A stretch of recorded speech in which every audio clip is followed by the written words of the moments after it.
অর্থাৎ ভোটের সময় আমরা নিরপেক্ষ সরকার চাই, তাই না? কারণটা ছিল যে আমরা দেখেছি যে নিরপেক্ষ সরকার থাকলে ভোটে কারচুপি, জোর করে নিয়ে যাওয়া এই সমস্তগুলো হতো না। সেই কারণে ওই দাবিটাই ছিল আমাদের প্রধান। এই দাবিতেই আমরা কিন্তু আমরা আন্দোলন করেছি। তো সেই ব্যবস্থাকে আমাদের ধ্বংস করে দিল, যে তারা দলীয়করণ করলো সেই ব্যবস্থাটাকে। ওই ভোটের সময় আপনাদের এখানে একটা 3টা ভোট হয়েছে, ভোট কেন্দ্রে মানুষ কেউ যেতে পারেনি, তাই না? বলছে যে ভাই তোমার আসার দরকার নেই, ভোট দিয়ে দিচ্ছি। মেয়র ইলেকশনের সময় আমি দেখছি একই অবস্থা চলেছে, তাই না? ভোট কেন্দ্রে আপনি যেতে পারেননি, ভোট দিতে পারেননি। আমরা সেই ভোটের ব্যবস্থাটাকে ফিরিয়ে দিয়েছি যে আমার ভোট আমি দেব, যাকে খুশি তাকে। সেই সঙ্গে আমরা আইনের শাসন চেয়েছি। আওয়ামী লীগ ক্ষমতায় থেকে তারা যেটা বলতো সেটাই হয়ে যেত আইন। আমাদের সেটা বিশ্বাস করি না। আমরা বিশ্বাস করি আমাদের সংবিধানে যা আছে, আইনের মধ্যে যা আছে, নিয়মকানুন যা আছে, সেই সবগুলো মিলিয়েই একটা রাষ্ট্র চলবে। রাষ্ট্র চলবে নিয়মিত, সেখানে ন্যায় বিচার থাকবে, মানুষের মর্যাদাবোধ থাকবে, মূল্যবোধ থাকবে, একজন মানুষ আরেকজন মানুষকে সম্মান করবে, তার সম্পত্তির নিরাপত্তা বিধান করতে হবে, জীবনের নিরাপত্তা বিধান করতে হবে। আওয়ামী লীগ কি করেছে? আওয়ামী লীগ ক্ষমতায় এসে সব কিছু দখল করে দিয়েছে, তাই না? আপনাদের এই এলাকায় আমরা 4 নম্বর সেক্টরে থাকতাম। ওখানে তুষার নামে এক ছেলে, সে ডিশের ব্যবসা করত। আমার ক্যামেরার কানেকশন সেই দিয়েছিল। তো এই আপনার নতুন এমপি ইলেকশন হলো, আপনাদের বাই ইলেকশন। সেইখানে হওয়ার পরে একদিন সে আমার বাসায় এসছে। এসে আমি কি খবর, তোমার ব্যবসা কেমন চলছে? বলেছে ব্যবসা তো আমার নাই। বলছি কেন? যে আমার ব্যবসা তো আওয়ামী লীগের এমপি আমাকে ডেকে নিয়ে বলেছে অনেকদিন ব্যবসা করেছে, আর ব্যবসা করবো আমরা, এবং আওয়ামী লীগের লোককে দিয়ে দিয়েছে। এই ঘটনার বিরুদ্ধে, এই সব ব্যবস্থার বিরুদ্ধে আমাদের সংগ্রাম।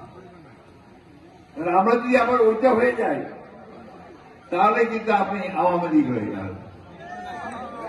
অর্থাৎ কোন কিছু জোর করে, দখল করে, চাঁদাবাজি করে আপনাদের মানুষের অধিকারকে হরণ না করি, আইন যেন নিজের হাতে তুলে না নেই, এই কথাটা আমাদেরকে সবসময় মনে রাখতে হবে।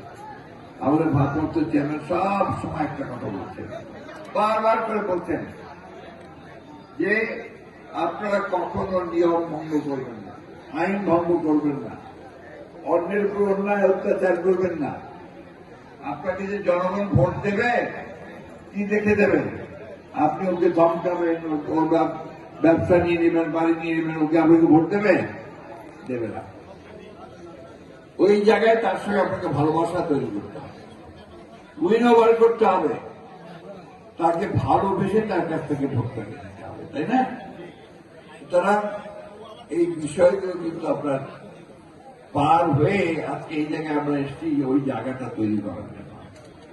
আমি আমার বক্তব্য শুরুতেই আন্তরিকভাবে কৃতজ্ঞতা জানাতে চাই আমাদের ভারপ্রাপ্ত চেয়ারম্যান জনাব তারেক রহমানকে, এই জন্যে যে তিনি এই বিগত বছরগুলোতে আমাদের নেতৃত্ব দিয়েছেন